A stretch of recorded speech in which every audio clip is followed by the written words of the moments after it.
quite a party at the Santa Anita racetrack directly following the Business Summit.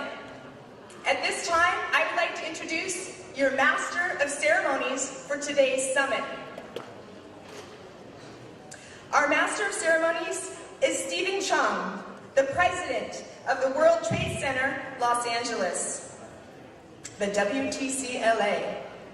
The WTC-LA works to support the development of international trade and business opportunities for Southern California companies as the leading international trade association, trade service organization, and trade resource in the Los Angeles region. Prior to his current role, Mr. Chung was the Secretary General for Los Angeles Mayor Eric Garcetti and was responsible for managing policies and programs related to the Port of Los Angeles World Airports, and the international affairs and global trade. Concurrently, Chung was the Director of International Trade for the ports of Los Angeles, the busiest container port in North America, and he was responsible for developing programs to increase trade through the Port of Los Angeles and facilitate goods movement through the Southern California region. Well, he's facilitating movement here today because we're going to roll through for the next 3 hours on a wild ride of some of the most exciting panelists and foremost thought leaders on many panels today. So let's get started. Please bring down the house with lots of applause. Why not a standing ovation for our Master of Ceremonies, Stephen Chung. Thank you, Denise. Welcome, everybody, to the beautiful city of Arcadia in sunny California, and welcome to the U.S.-China CEO Business Summit. We have an exciting program ahead of you today, but before we start, I want to remind the audience that we're being taped live by our friends at HTTV, and it's going to be broadcast to a worldwide audience. So, for the best effect, if you can do me a big favor and turn off your cell phone right now. Also, no flash photography, and please do not walk in front of the cameras that are stationed right here on the center aisle. We're hosting this wonderful summit in a beautiful, beautiful location, the Arcadia Performing Arts Center. And this event could not happen without the great support and partnership from the Arcadia Performing Arts Foundation. We would like to thank the foundation. Ladies and gentlemen, please help me in applauding them. Let's thank everybody that made it happen today. What do you think about that? I'd like to take a minute to announce our sponsors for today's events, as well as our gala celebration later this evening. Our diamond sponsor, the #1 most important man in the house, South Coast Plaza and Warner Escher. Let's give him a big round of applause for supporting our events.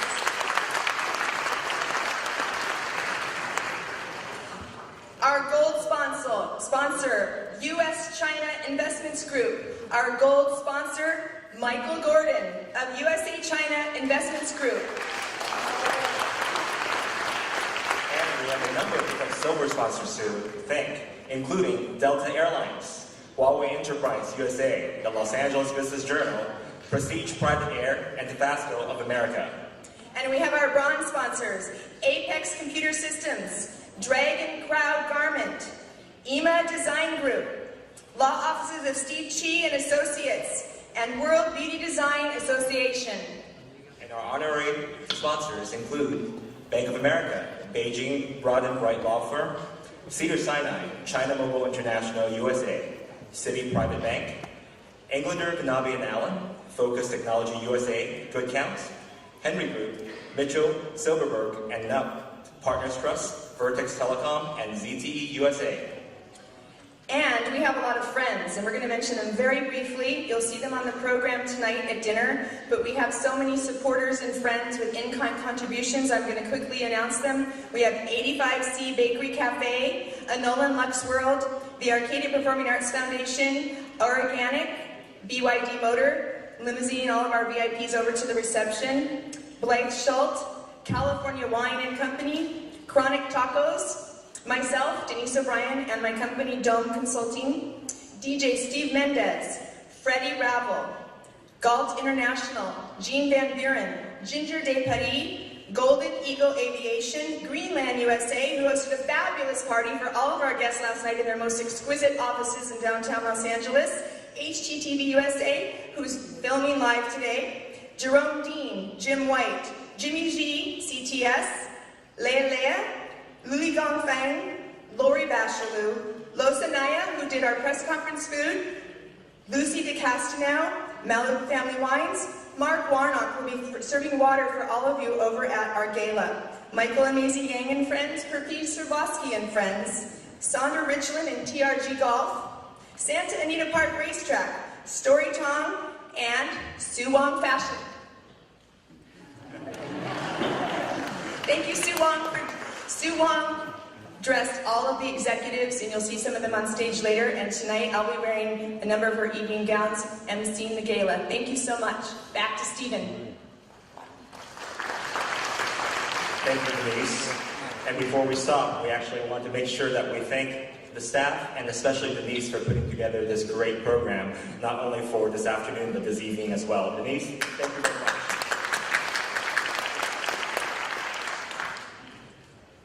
Ladies and gentlemen, again, I want to welcome you to the 10th anniversary celebration of the American Chinese CEO Society. We have an exciting program ahead of us, and you'll be hearing from some amazing speakers and panelists that will share great insights on the current trends and future opportunities between the U.S. and China. The relationship between the U.S. and China is deep and has a profound impact on both the public and private sectors. According to the Rhodium Group, there are over $12 billion worth of investments coming from China into the U.S. just last year. Furthermore, in 2014, total trade between China and the U.S. reached a staggering $592 billion. There is no doubt that the futures of both countries will continue to be intricately tied to one another. So it's important for all of us to learn more about the trends and projections from both of the public and the private sector, so we can have a better understanding of what lies ahead for us in the near future. To kick off this fantastic summit, please welcome Mr. Robert Sun to provide the summit welcome remarks. Robert Sun is the president of the American Chinese CEO Society, which he founded in 2005 to serve mainstream U.S. companies and Chinese companies, and he has been the founding chairman and president for nearly 10 years. Mr. Sun combines impressive diplomatic, executive, and management achievements in U.S. and China government relations with high-level business joint ventures in the medical device, pharmaceutical, energy, and real estate and food industries. Over the last 25 years, Mr. Sun has built a strong network of international government, business, and academic contacts and is widely respected in government and business circles, maintaining high-level contacts and friendship with many leaders in China, the People's Congress, and CEOs of the many largest corporations in China and America. Ladies and gentlemen, please welcome Mr. Robert Sun.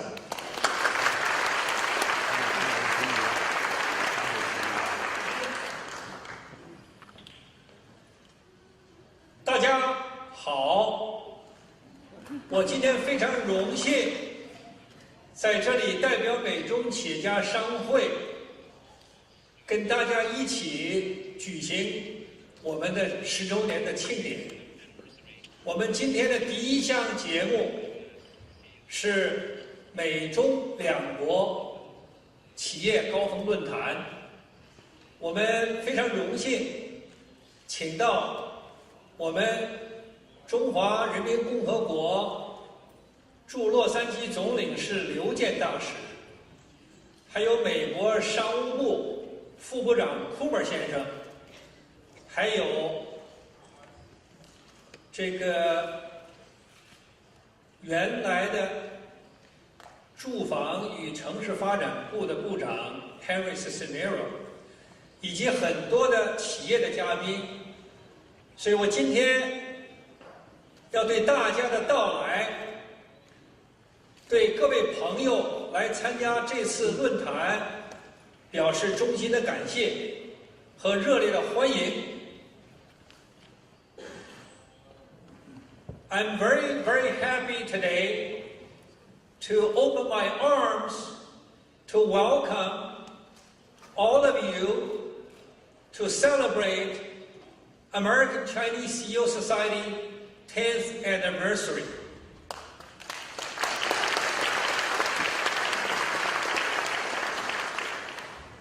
Sounds like more people understand English than Chinese. I'm very honored to have Chinese Consul General and Ambassador Liu Jian later to open our business summit. And I'm also very, very happy to have the U.S. Assistant Secretary of the Department of Commerce, Mr. Kumar, leading a delegation to join us today. And also Henry Cisnero, flying all the way from Texas. And he's the former Secretary of Housing and Urban Development. And also friends from China and from around the world to join us today. And also many of the friends and ACCS members. I want to thank all of you. And at the same time, I want to thank our team for putting this great event together. And we started, go ahead.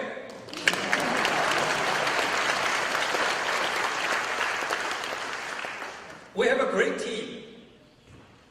And this is one thing, when you want to do something like this, your team is the backbone. So I want to thank our team for putting this great event together. So thank you. I hope you will enjoy this event. After this, then VIP reception and the gala. Thank you.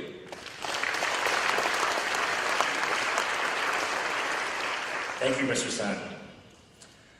It is my great pleasure to introduce you to our first keynote speaker, Ambassador Liu Jian, Consul General of China in Los Angeles.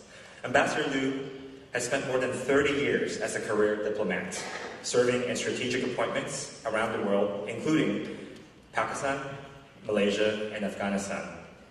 Since arriving in Los Angeles in 2013, Ambassador Liu has been a great friend and partner to Los Angeles, and we could not have a better Consul General to help bring together Los Angeles and China.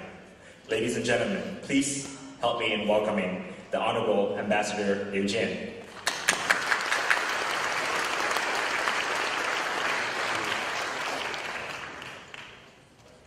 Mr. President, Honorables, ladies and gentlemen, it's such a great delight to join you at this opening ceremony.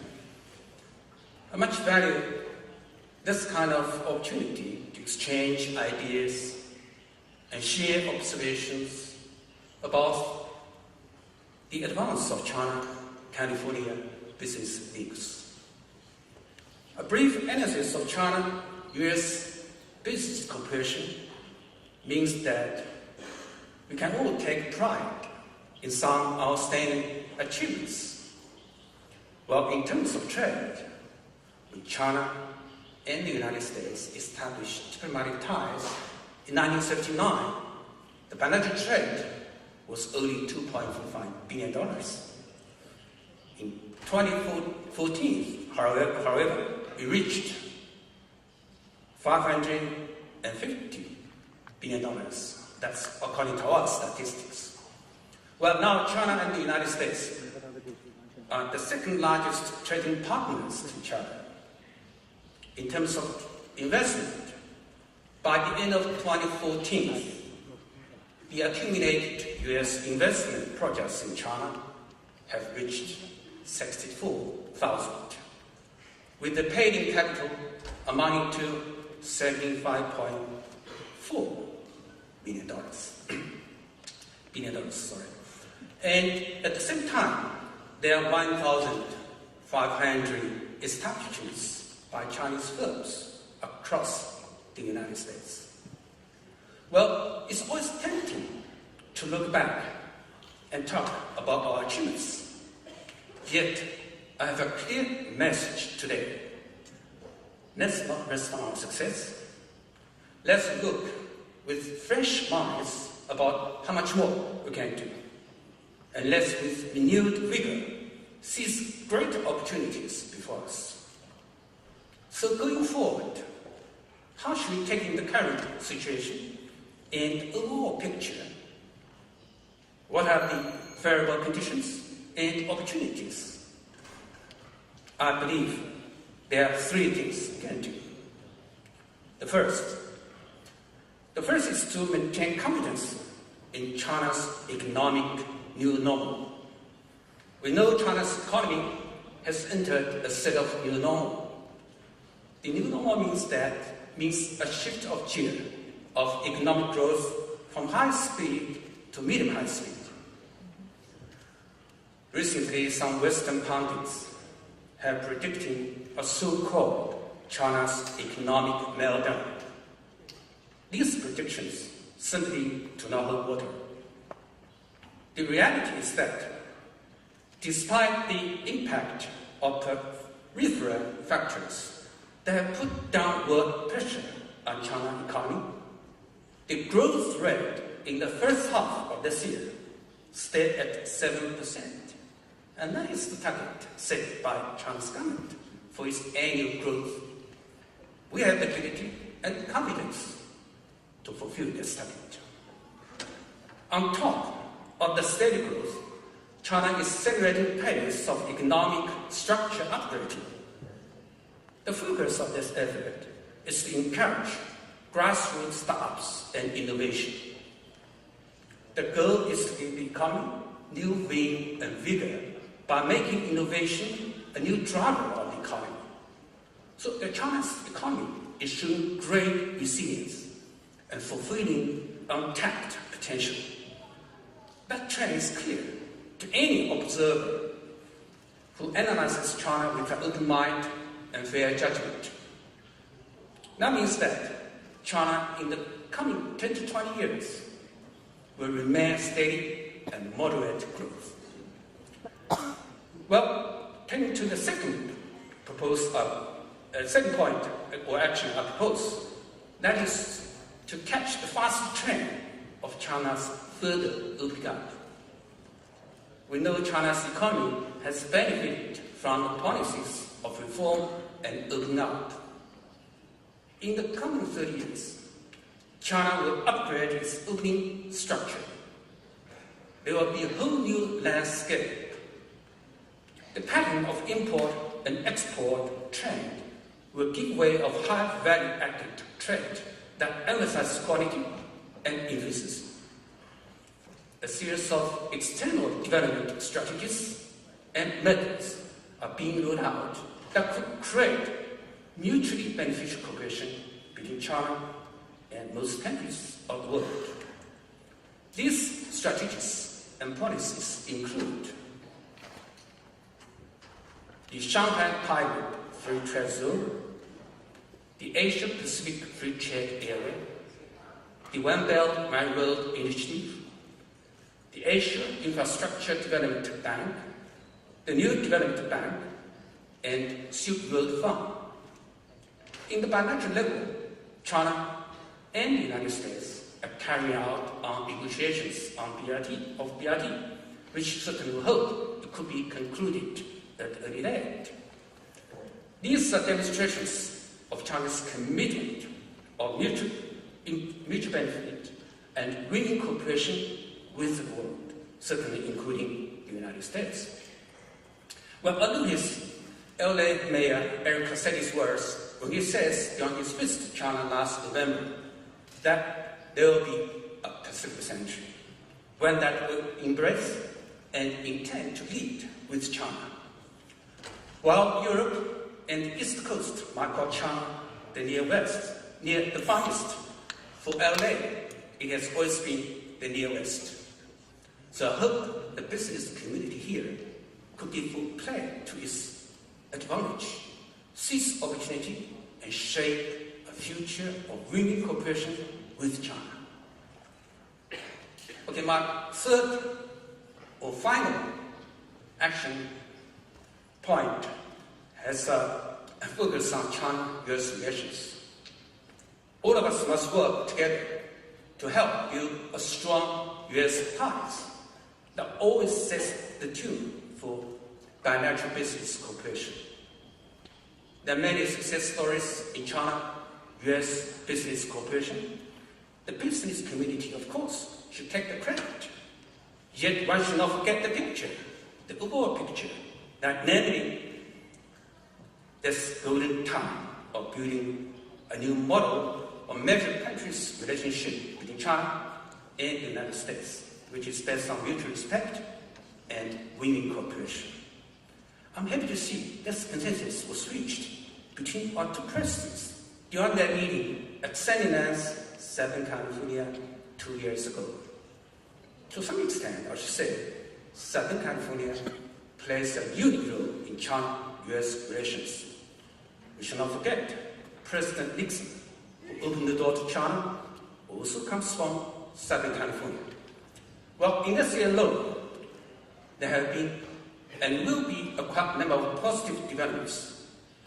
In June of this year, 7th round of China-US strategic and economic dialogue was held in Washington, D.C., during which the two sides had in-depth exchanges on overall long-term strategic issues concerning the economy with the United States and the world, and reached more than 70 important outcomes. Also in June this year, 6th round of China-US high-level consultations on people-to-people exchange was successfully held.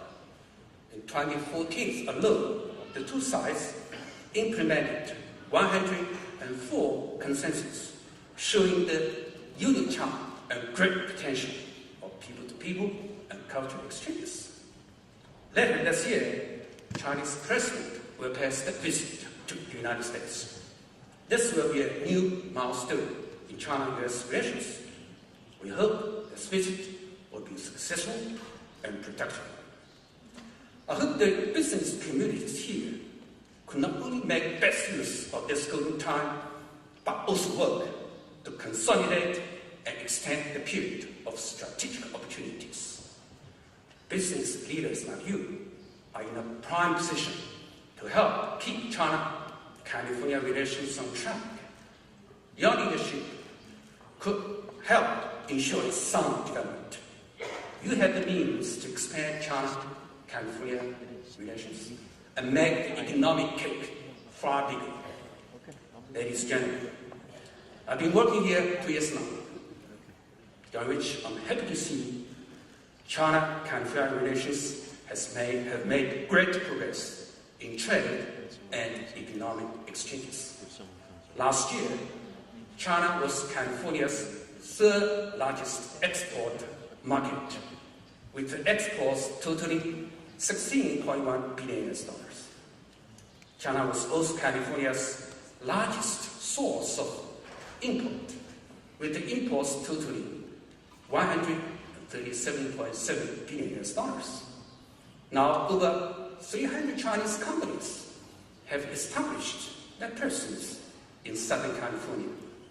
Their investment last year was $1.3 billion, exceeding the total investment volume made all years before.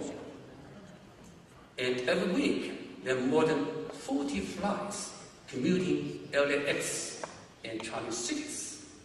We know 1/3 of the trade between China and the United States is conducted through Los Angeles Customs District. We have also set up California, China's provinces joint working group on trade and investment cooperation, which is initiated by Governor Brown and endorsed by the Chinese president. And this working group has been functioning well. After all, I want to say, California, as the gateway to China and the Pacific, with the size of the economy, sizable population of overseas Chinese, unrivaled position, and a solid foundation for the economic cooperation with China, is in a unique and favorable position. In China, there's an old saying, opportunity is difficult to meet, but easy to lose. So let's join us together to grasp the opportunities arising from China's further opening up, think creatively, and work diligently to build better future China California economic and trade relations. Last but not least, I wish today's event full success. Thank you.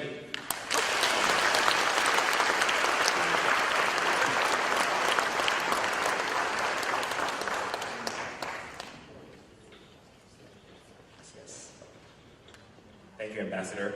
Can I please have Mr. Sun come up so we can present an award to Ambassador Liu and take a picture, please?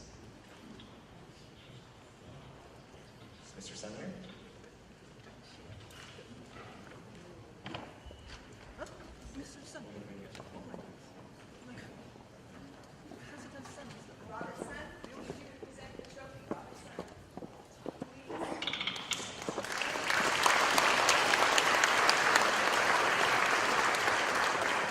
On behalf of ACCS, I would like to present this award myself.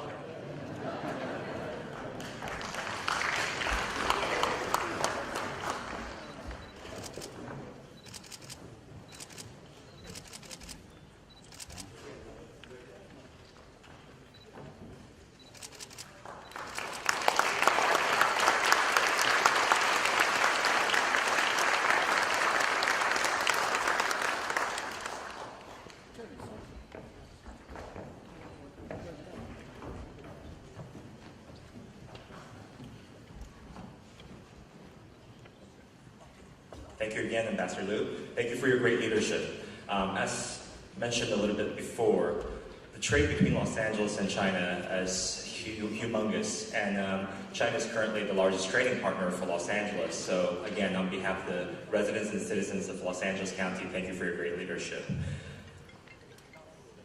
We will now move on to the panel section of the summit. Our first panel will focus on innovation.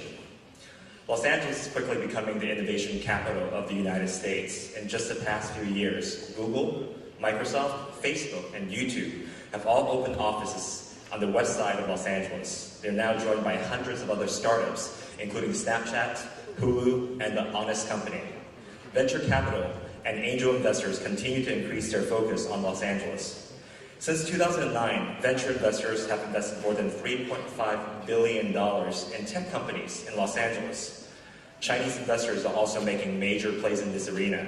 In 2011, a Chinese firm named Tencent acquired Riot Games for $400 million, and we expect to see more in the coming years. However, the innovation sector is very expansive and includes many different industries, including clean technology, healthcare, aviation, advanced vehicles, and entertainment. So we're thrilled to have a great group of panelists joining us to share their thoughts on this booming industry. We're all interested to learn more about how the innovation industry in China and the US are tied together, and what are some of the challenges and opportunities that companies face as the sector continues to evolve.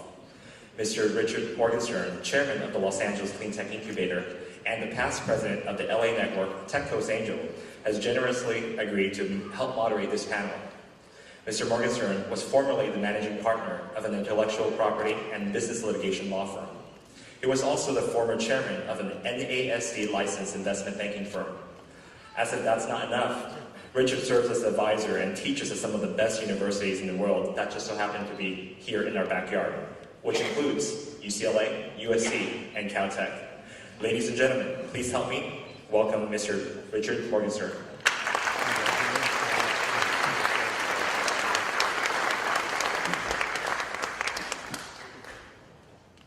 Thank you, Stephen, for that wonderful introduction. May I ask the innovation panel to come forward and get comfortable?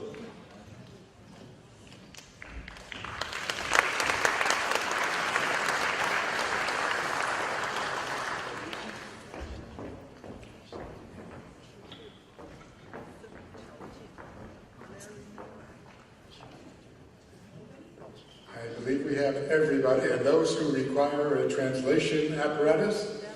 Is that... We have the beautiful Lucia Hu, the co-chair of our entire event this week. Lucia is going to translate for us. So we're going to get a mic and we'll get comfortable. Ladies and gentlemen, the history of the evolution of mankind can probably be told from the perspective of our response to change. Change in the environment, ever-changing competitive pressures from those who live around us, change in business pressure and environment. Some 2,500 years ago, Lao Tzu introduced a notion and commented on this concept as follows. He said, "Life is a series of natural and spontaneous changes. Don't resist them. They only create sorrow." He also said, "If you do not change direction, you may end up where you are headed." Now, think about that. When I first read it, it seemed fairly straightforward, and the more I thought about it, the deeper and more significant the comment was. Today's panel will be addressing one aspect of humanity's response to change. That is, the responsive change of the business community to competitive and technological forces sweeping through the world. The well-known business advisor Peter Drucker defined innovation, which is what we'll talk about, as the effort to create purposeful, focused change in an enterprise's economic potential. The McKinsey Global Institute stated, "The proof of successful innovation is the ability of companies to expand revenue and create profit." Our panel today is most distinguished and appropriately positioned to comment knowingly on this area. Introducing the panel, and may I ask the panelists to acknowledge the audience as I mention each of your names. John Shen, who is the president of Focus Technologies.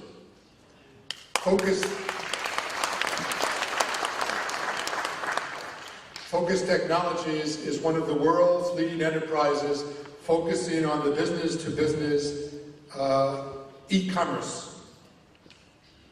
They are the owner of MadeInChina.com, which is the leading platform connecting overseas enterprises with China suppliers. Mr. Kenny Dang.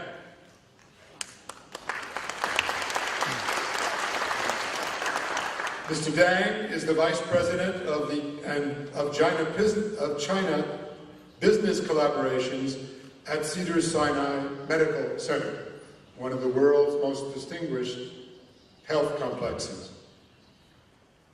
Dr. Zurhan Ji.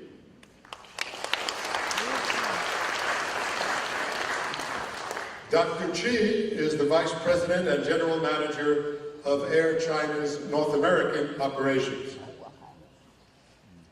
Stella Li.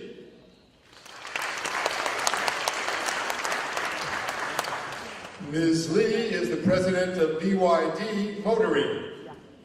She's responsible for overall business operations. And BYD is the world's largest manufacturer of energy storage devices and also utilizes those devices to manufacture motor transport vehicles operating from them as energy sources. And last but certainly not least, Larry Namer.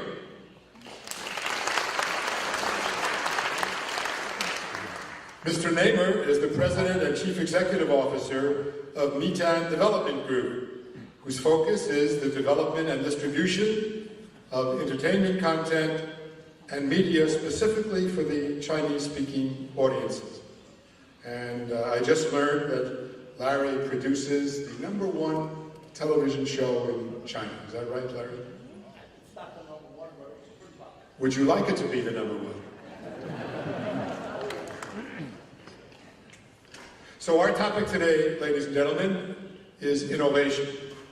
And I am going to start with Mr. Dang. Mr. Dang, how has innovation affected the healthcare industry over the last 5 years in connection with our relations with China? Well, I'm honored to be the first one to get called. Well, first, I really want to say it's a great pleasure for me to sit here with all the distinguished leaders to represent Cedars-Sinai.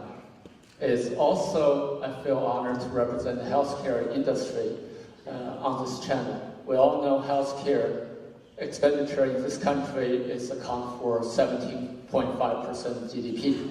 So it's a huge portion of the industry. So for those of you haven't heard Cedars-Sinai, I just want to do 1 minute commercial.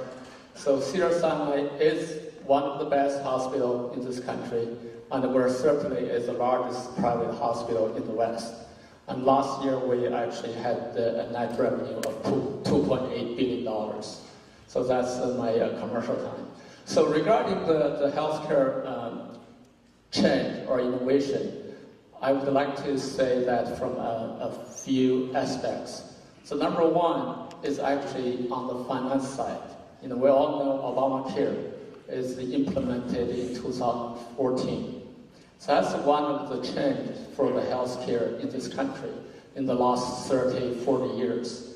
The number two change is all the technology, the internet, is allow the patient to have more information and more knowledge. So now the patient is more engaged in their own health rather than just rely on doctors and the hospital.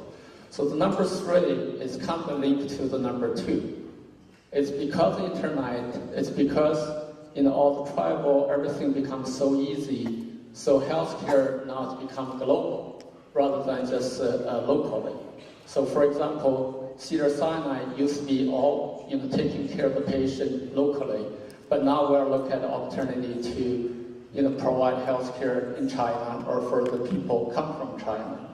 It's because the internet patient, it doesn't matter where you are, you can look for the best hospital and the best doctor, and you can get your care there. Thanks for the airline business, it's much easier to fly between China and Los Angeles now. The last one, I would say now the list is all the medical science development. Those innovation is unbelievable for the last 5 years. We all know AIDS. In the past, when you get AIDS, you die or so. But now AIDS has become another chronic disease. It's totally manageable. And other change also including, you see if you go to the hospital, there's less and less surgeries. A lot of surgery now can perform by a non-invasive or minimum invasive basis. And many surgeries, if you do need to do it, actually perform robotics way. So it's not human, it's rather than robots doing the surgeries. And then we all know all the change on the genetic and the stem cells. So all this change were exciting for the last 5 years. I know I talked too much. Can you take us 5 to 10 years into the future and specifically addressing the potential operations of the Cedars-Sinai complex with China? What do you see developing? I think in the last 9 to 10 years, it will be a huge change in the healthcare industry. There will be more, we'll talk about the stem cells and genetics, all the medical care, it become more personalized, target, and also many organs, we're talking about Cedars-Sinai, we actually have a huge, or the largest artificial heart program. So in the future, there'll be a lot of organs. Actually, you don't have to rely on donors. It's either can grow from your own stem cells or artificially from different ways. Personal medicine or health. We all carry a lot of cell phones or Fitbit, all those stuff. In the future, you'll get more those devices with yourself so you can monitor your health. So I can see in the next 10 years, people will live much healthier and much longer. Regarding Cedars, we just started. We haven't really had an operation in China yet. But actually that's the whole reason I joined Cedars a couple months ago, to really open the China market. We'll do the exchange program on the medical clinical services and also on the research. And meanwhile, we're also hoping more and more patients will come from China, come to Cedars for the best medical services. Thank you. Appreciate your insight.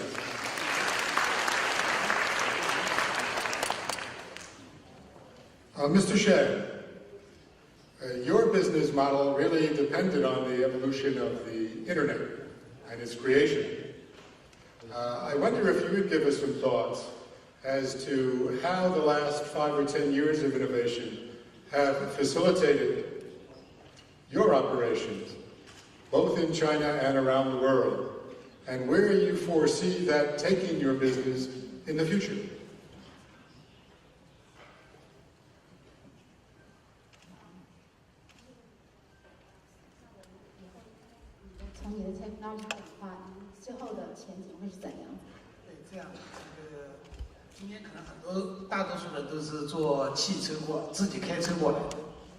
So most of people came here, they drove your car here. 我是做 Uber 的 driver 过来的。 But I took Uber here. 那么其实上呢，给我们注意的一件事情就是技术或者模式已经根本的改变了这个世界。 So this reminds us that something's changing.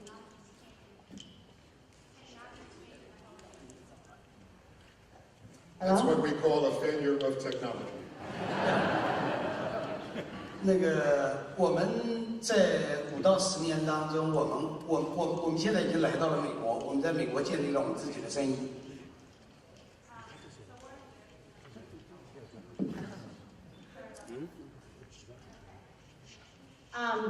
But we're here already to build up our own business here.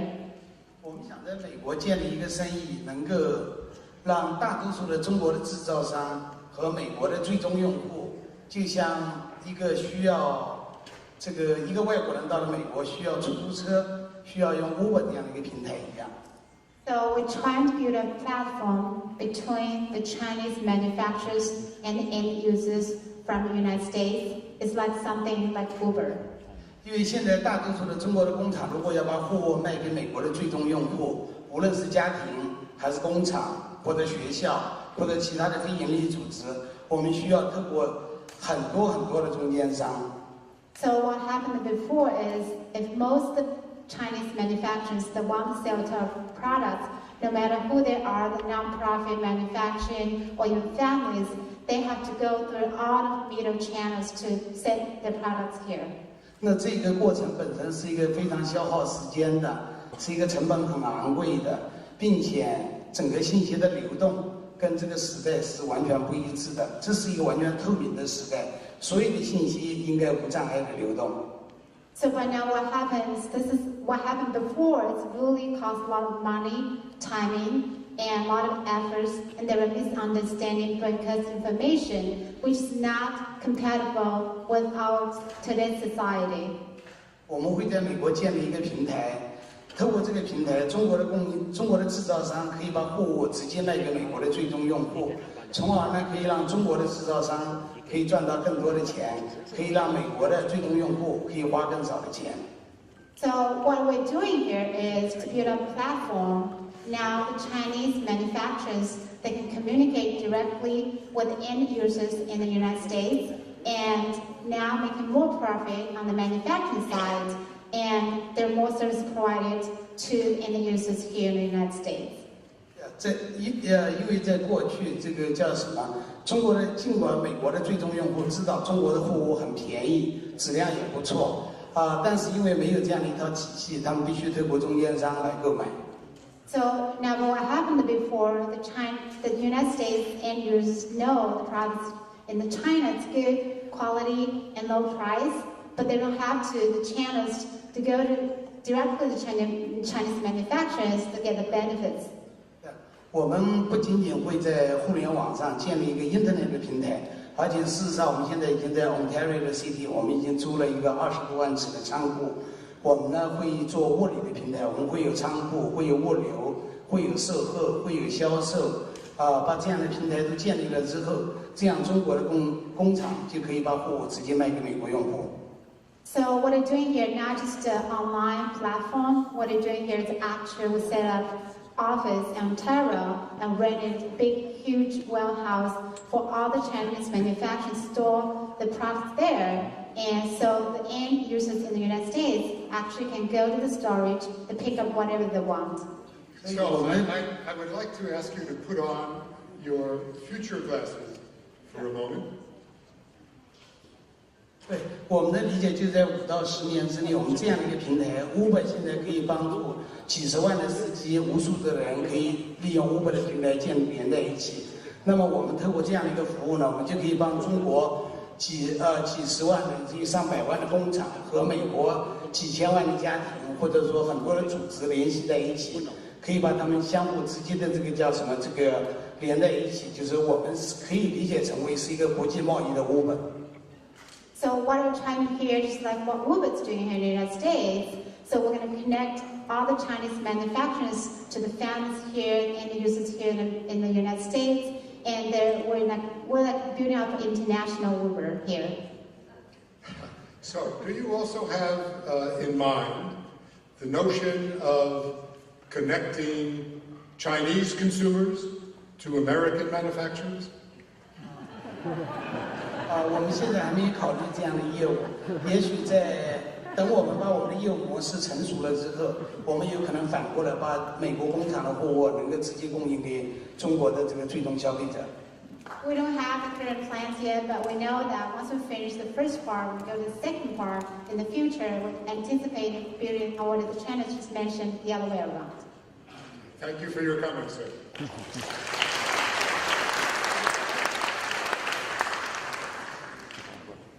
Dr. G, Air China is a superb airline. My wife and I have had the pleasure of putting on your pajamas on a number of trips to China. Incidentally, I wish you still provided those pajamas. I wonder if you'd comment on the innovation forces that have affected your recent planning and where you see Air China's North American operations going in the future. Thank you. Thank you for flying with us. First of all, let me ask Kenny a question. Is that an iWatch? Oh my gosh. I see your Sinai is doing pretty well. You're doing pretty well. Good for you. So when I was asked to speak on an innovation panel, I was dumbfounded. Innovation in the airline industry, an old industry. But then this morning when I was driving here, I was listening to the radio. On the NPR, there was this message by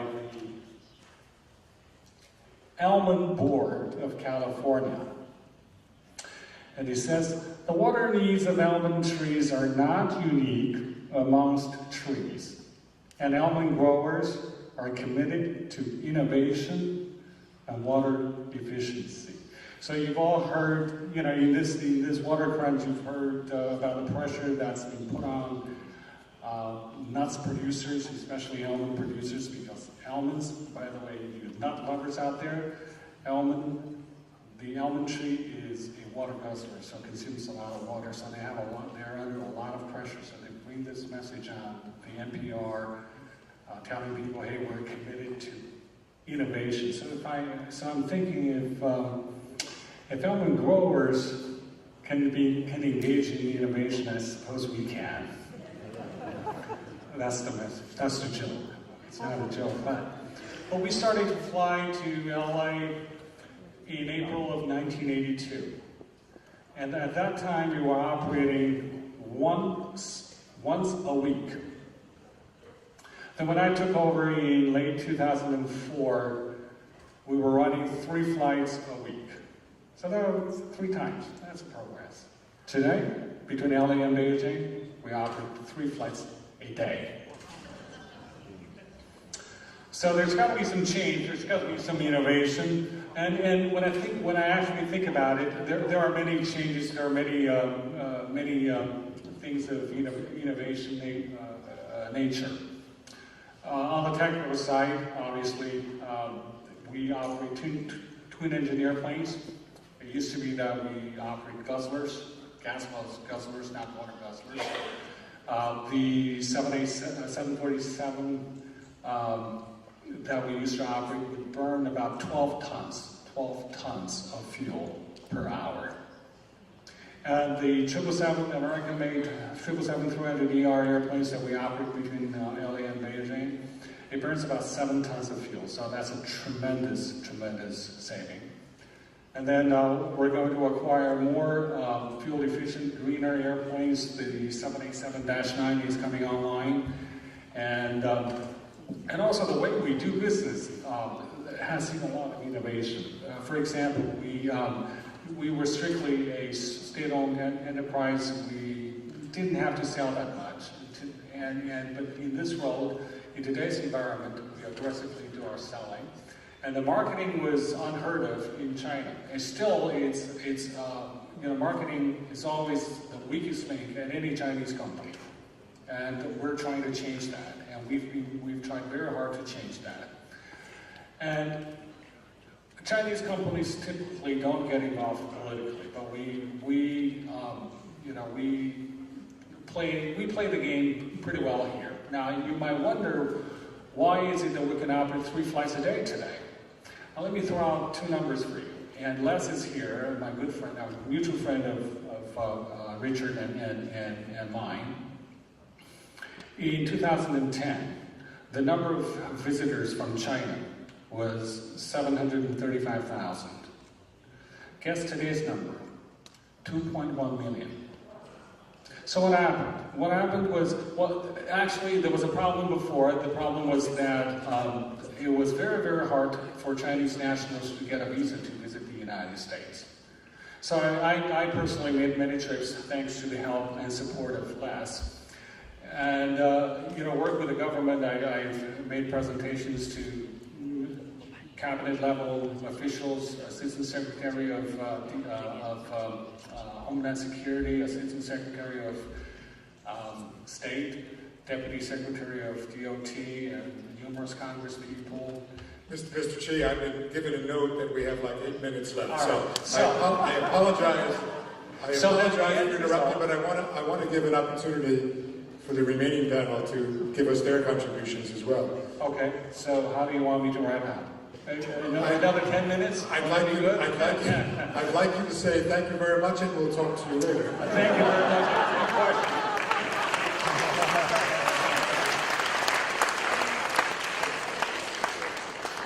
Ms. Lee, BYD is the world's largest manufacturer of batteries, a circumstance that makes what your company does of great interest to those of us working with the Los Angeles Clean Tech Incubator. I would appreciate insight into your views. We know that battery technology has come a long way over the last 5 and 10 years, but it still has a way to go. I'd appreciate your views as to how much further it will go, how soon, and when will we have batteries capable of supporting our alternative energy resources? Okay, this is actually a very good question. So for the battery, we're talking about the 2 types of chemistry. One is using for the cell phone tablet, which is lithium cobalt oxide, to pursue very high energy density. So it's going to involve new additivity. Then to make this capacity maybe increase in next 5 years, can be 50%. But then for when we're talking about the auto industry, the car industry, and the battery utility use storage, then there are 3 elements we need to be, is the essential to choose chemistry. First one is safety. You need to make sure the battery is through into the fire, no explosion, safe. Second, you need to make sure it's a long life cycle. So the idea, the concept for BYD we have is that we use the battery can last for 30 years. So for example, the battery we're using for the buses, trucks, and the car, we use the iron phosphate battery. It's like in the lab, we finish 10,000 cycle. That means 30 years life. And then the third element you need to consider is the cost.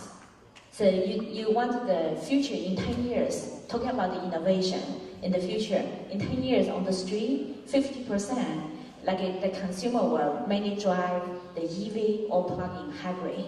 And also the future, if you see all the big auto companies' announcement for the future new car, everything is plug-in hybrid car or EV. Then this also gives the capability for the car can start to have automatic driving and also link with internet. So then by the battery, we needed is affordable technology. So the cost needed to be lowest cost that can really support this mass market demand.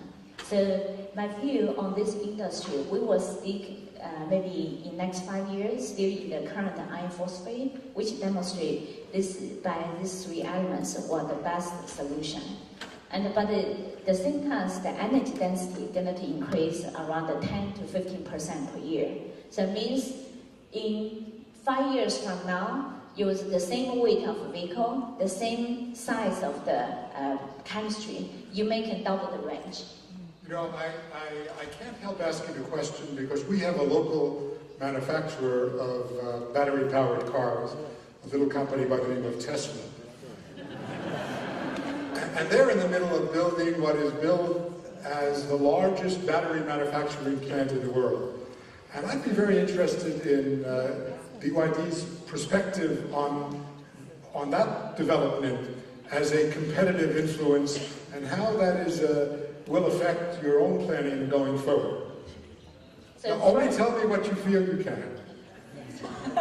So first, we don't think Tesla is competition, it's partner, because it's the innovation in transactions, transfer from the conventional car to the future transportation. You need more partner to demonstrate.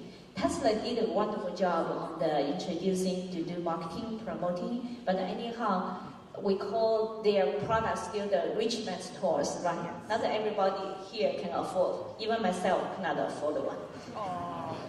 So, but BYD has a different target. Our target is we focus on fleet. For example, we have the 7+4+1 strategy.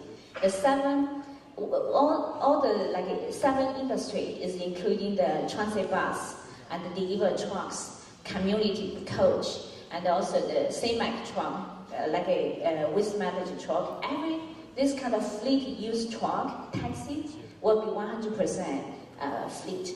So this is the area, actually, is not Tesla's focus. It's BYD's focus.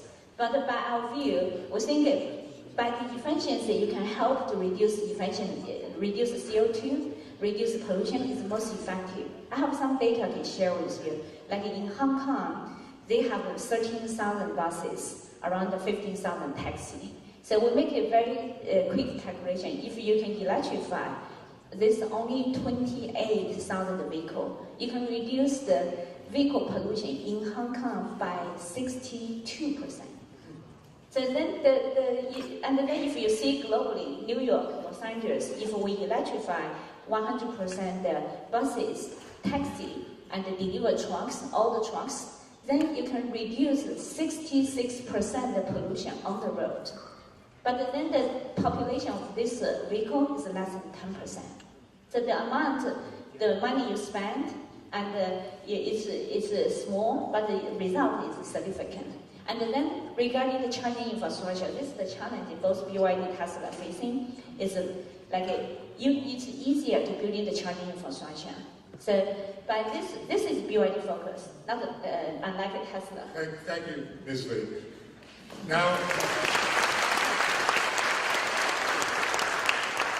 if we could only figure out how to get these electric buses and taxis actually moving on our freeways, that would be an innovation. Mr. Neighbor, I'm sort of fascinated in how a Hollywood personality, such as yourself, ends up producing what is almost the most popular television show in China. Can you tell us a little about that and where you see your industry going, particularly with respect to China in the future? Sure. Here in the U.S., I'm probably better known as the founder of E! Entertainment Television, the TV networks, a few others. But some time ago, I realized at some point in time we're going to run out of Kardashians to do TV shows about. So I said, where could I go that's going to be a great new adventure and an opportunity to do a lot of innovative things that, quite honestly, I don't get a chance to do here in the United States.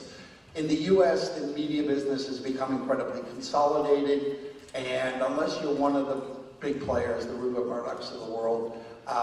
It's very, very difficult for someone like myself who chooses to be an independent to operate. So when I looked at